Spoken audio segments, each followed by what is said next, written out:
And guys, good afternoon sa inyo lahat. Yan, for today's video, mag-activate ulit tayo guys ng motor. At ang motor na to ay napaka-quality, napaka-goods at napaka-mura talaga guys. Budget friendly, talagang budget friendly siya. Ito guys ay repo unit. Yan, kung mapapansin niyo ngayon, andito sa ating tabi ang ating Suzuki Bergman 125. Guys, ito yung medyo maliit ang gulong sa likod ha. Hindi ito yung X, ito lang yung Bergman Street, yung unang version ng Bergman. Pero talagang guys, kung mapapansin niyo sa kanyang itsura, napakakinis talaga guys ang galawan.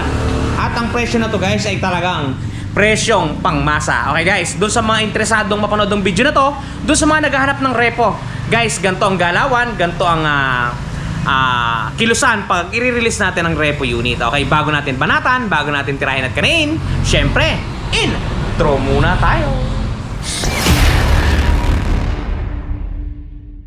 Okay guys, bago natin i-start ang ating galawan, bago natin na-activate ang unit, ipapakita ko muna sa inyo guys ang presyo ng ating unit. Yan, kung mapapansin niyo dito sa ating price tag, ang presyo ng unit natin guys ay 44,600 pesos. Yan guys. Pero hindi pa tayo dyan nagtatapos kasi pwede pa nating bawasan yan ng 15% manager's discretion. Pwede pa nating bawasan yan guys kung ikakas ninyo. Yan ay papatak lamang ng 37,910.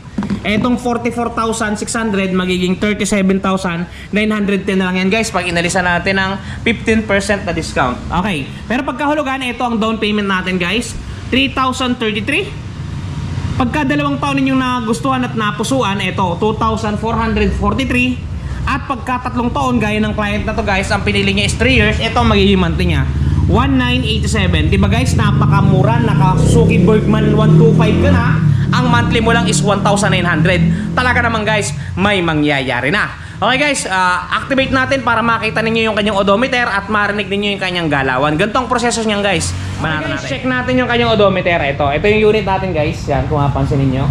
Yan. Check natin ang kanyang odometer. Yun. Ay, nasa trip. Ano tayo? Nasa trip. Ilipat muna natin guys. Uy. Yan guys, ang actual odometer natin is 21,246. Yan guys, yung actual na odometer ng ating unit. Pero napakakinis pa guys. Yan, gumagana pa lahat. Yan, mapapansin niyo may baterya siya, busina, signal light, gana lahat guys. Yan. Tapos sa U-box niya nga pala, buksan natin. Yun, bali fresh pa yung U-box niya guys. Yun, may kasama pa tayong coke. May kasama pang coke. As is where is tayo guys, wala tayong aalisin, wala tayong idadagdag. Yan, meron pang konting buha-buhangin.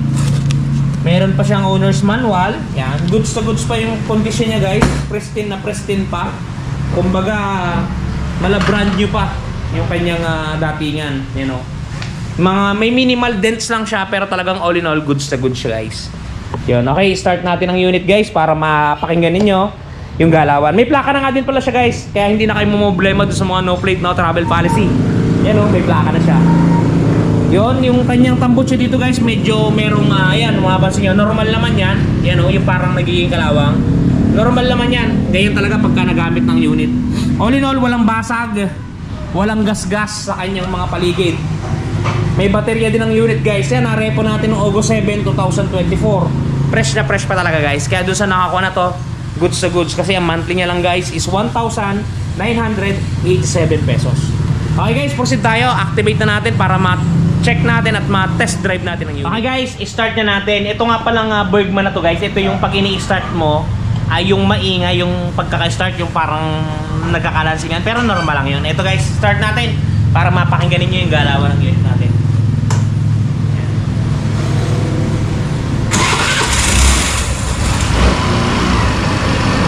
Guys, pagana lahat siya guys, oh, pansinin nyo yung kanyang speedometer. Yun o, mapalo. Goods to goods. Talagang ano guys, goods to goods pa ang unit na to. Ayan, kung mapapansin niyo. Yun, namatay. Ang minor, namatay yung minor. Start ulit natin. Ayan guys, goods to goods guys. Yung unit na to, pakinggan niyo yung makina niya. Good item guys, walang usok. Walang usok. Diba guys, goods to goods. Yan, kaya kung ako sa inyo guys, punta na kayo sa pinakamalapit na premium bikes. Baka makachamba kayo ng magagandang repo kagaya dito. Talagang goods sa goods guys. Wala tayong binawas, wala tayong idinagdag, gasolina lamang para umandar. Goods sa goods guys. Okay, i-test drive natin ang unit kung wala ba tayong mararamdaman na kung ano-ano pa man. Yun guys, test drive natin yung unit yan. Ito, start natin. Yan.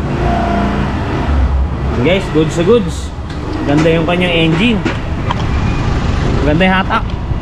Malambot yung manibela. Yan. So guys, dinadrive natin ngayon ang Suzuki Bergman Street 125. Napakaangas guys. So wala akong masabi dito guys. Yung kanyang manibela malambot. Ayan o. Yung kanyang arangkada, goods to goods. Talaga naman guys. Quality itong Bergman na to. Hinto muna tayo dito para ma-videohan natin sa paikot. Yun, namamatay lang siya guys. Medyo wala siyang minor. So madali na yan mamaya. So guys, papakita ko sa inyo na malinaw yung ating Bergman. Ito siya. Yan, di ba napakakinis? All goods talaga. Car wash lang to guys. Goods na to. Yan o. Good na goods. Yun o. Yun, may konti pala siyang gas guys. May napansin ako. Pero minimal lang, napakaliit lang. Yun. Yun guys, tara, balik tayo sa opisina. Ayusin natin yung kanyang minor. Okay, let's head out. Pero one click lang siya guys, start agad eh. Diba? Ayun o. Mga takbo pang ay pabalo pang milyahin natin o. 27. Ganda yung palo guys. Yan, pabalik na tayo sa branch. Tinesting lang natin ng unit. Talaga namang goods to goods. Good item to guys. Good item. Okay, balik tayo sa loob guys ng ating opisina. Goods. Goods sa goods. Yun guys, ganun lang mag-release ng unit dito sa amin. Napakabilis at talaga namang hindi ka bibigyan ng pangit na repo. Dito kay Premium Bikes Corp, talagang good item ang mga repong ibinibigay dito. Gaya na to, buhay na buhay, gigil na gigil, at galit na galit. Ayun guys, okay. Guys, yun nga pala sa mga problema. Yan, for example, ito guys, yan, mapapansin niyo, 'di ba may kakaunti siyang gas-gas? Yan. Yan guys, madali lang yan guys. Ito guys, meron tayong touch paint na talagang napaka-epektibo at napakadaling gamitin. Ito guys, the long wait is over. Ito guys, dun sa mga namomroblema na mga gas ng kanilang mga minamahal na motorsiklo, nandito na ang touch paint ni Wash Body. Napakadaling i-apply, parang sumusulat ka lang sa papel, isusulat mo lang dun sa mismong nagasgasan at talagang sasabay na siya sa pinakakulay ng inyong pairings. Yan, kung mapapansin niyo ang before at after natin, mistulang na bura ang mga pinagdaan ng gasgas. Ang mga natamo na hindi sinasadyang galos ay mistulang na bura. Yan, kung mapapansin niyo, halos bumalik talaga sa original. Guys, pati pag-package nila nito papunta sa mga lugar ninyo ay talagang napaka-safety. Kung mapapansin niyo, talaga namang safe na safe ang package na bibili nyo sa kanilang Shopee Shop. Kaya kung ako sa inyo, try nyo na ang touch paint ni Wash Body. Yun guys, napaka-epektibo ng touch paint na yan at matatagpuan ninyo ang kanilang shop. Sa Shopee lamang, napakadali na access. Para makapunta kayo sa kanilang Shopee Shop, pwede nyo i-search yung Wash Body, or kung kayo ay ayaw nyo mag-search, punta kayo sa description box natin, pindutin lang ninyo yung link, dediretso na kayo sa kanilang Shopee Shop. Napakamura lang yan guys, lahat ng kulay ay available dyan, pili na lang kayo. Talaga namang napaka-goods at napakabait ng may-ari niyan. Napakaganda pa ng packaging, safe na darating sa inyong mga lugar.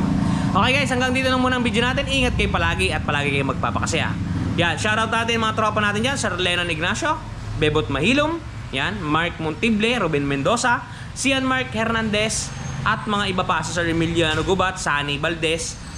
Yan, shoutout po sa inyo lahat. Sir Merv City, bye-bye muna tayo.